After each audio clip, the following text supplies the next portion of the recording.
Welcome to the forecast जिसमें आज हम ये सीखने वाले हैं कि आज की डेट में गोल्ड के ऐसे कौन कौन से इंपॉर्टेंट लेवल्स हैं जहां से मार्केट रिएक्ट हो सकती है, जहां पर आने के बाद मार्केट हमें बड़े बड़े मूव्स दे सकती है। लास्ट टाइम हमने जो एनालिसिस किया था मार्केट ने बिल्कुल वही सेम उन्हीं लेवल्स पर आकर मार्केट ने रिस्पेक्ट दी और आपको जो है वो अच्छा खासा प्रॉफिट दिया। तो चलो स्टार्ट करते हैं और देखते हैं कि हमारे पास ऐसे कौन कौन से लेवल्स हैं। तो सबसे पहले हमने आ जाना, क्योंकि वीक का पहला दिन है, आज मंडे है और मोस्टली जो गोल्ड है ना, मंडे वाले दिन ये फर्स्ट टाइम जो है ना 10-12 बजे से पहले पहले ही एक बड़ा मूव देता है। मंडे वाले दिन ही आपने बात ज़हन में रखनी है।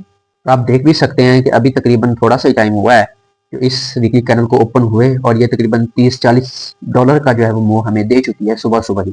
तो हमें क्या नजर आ रहा है कि लास्ट वीक जो है वो भी हमारे पास सुपर बुलिश क्लोज हुआ है और इस वाले जो है वो वीक में भी मार्केट जो है वो बुलिश जा रही है। तो वीक के बाद हम शिफ्ट होते हैं डेली टाइम फ्रेम पे और डेली टाइम फ्रेम पर जाने के बाद देखते हैं कि आज डेली टाइम फ्रेम की क्या सूरत हाल है।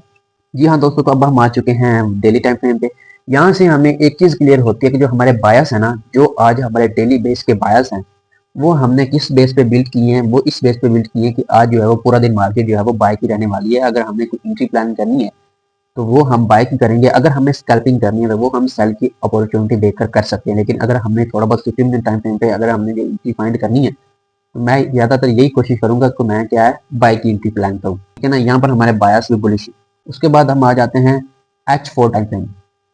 तो अब हम आ चुके हैं H4 के टाइम फ्रेम पे। ये हमारा इंपॉर्टेंट टाइम फ्रेम इसलिए है क्योंकि इस पे ही हम लेवल्स मार्क करना स्टार्ट करते हैं। सबसे पहले मुझे क्या नजर आ रहा है, सबसे पहले मुझे इस एरिया में एक जो है वो रेजिस्टेंस नजर आ रहा है।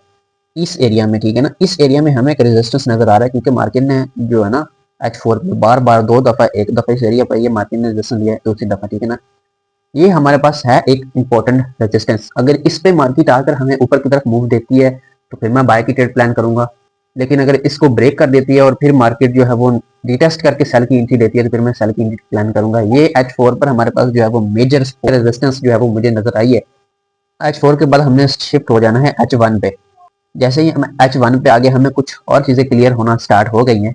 ये जो मैंने आपको रेजिस्टेंस बनाई है, बताई है, ये बहुत ही मेजर है। ये देख लें कि मार्केट ने यहाँ पर आकर तीसरी दफा भी साइडवेज हुई और ब्रेकआउट दिया और हमने अच्छा खासा मूव दिया, ठीक है ना। ये रेजिस्टेंस जो हमारे पास है ना, ये मतलब कि बहुत ज़्यादा डिमांडेबल एरिया है, ठीक है ना। यहाँ पे जब मार्केट आएगी तो मार्केट बहुत ही मुश्किल से होगा कि इसको नीचे की तरफ ब्रेक करेगी, क्योंकि लास्ट 2 से 3 दफा मार्केट को यहाँ से जो है वो नीचे पुश करने की जो है वो ट्राई किया गया, नीचे पुश करने का। 2 दफा मार्केट नीचे जाने में कामयाब हुई है, लेकिन तीसरी दफा मार्केट ने ऊपर तरफ ब्रेकआउट दे दिया है। तो ये हमारे पास जो है H1 का जो है वो मेजर एरिया है। उसके अलावा हमारे पास अगर मार्केट इसको नीचे की तरफ ब्रेक कर देती है, जो एरिया मैंने ड्रा किया है, तो फिर मार्केट तकरीबन यहाँ से इस एरिया से जा सकती है या फिर इस एरिया से थोड़ा सा नीचे जो ये हमारे पास ऑर्डर ब्लॉक पड़ा है ना, इस एरिया से जा सकती है मार्केट में, ठीक है ना। ये H1 के मुताबिक हमारे जो इंपॉर्टेंट एरियाज है वो ये है।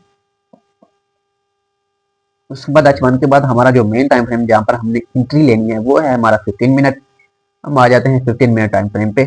अच्छा, तो अब हम आ चुके हैं 15 मिनट टाइम फ्रेम पे, जो हमारा सबसे ज़्यादा मेन इंपॉर्टेंट टाइम फ्रेम है क्योंकि हमने इसी पे जो है वो अपनी एंट्री लेनी है।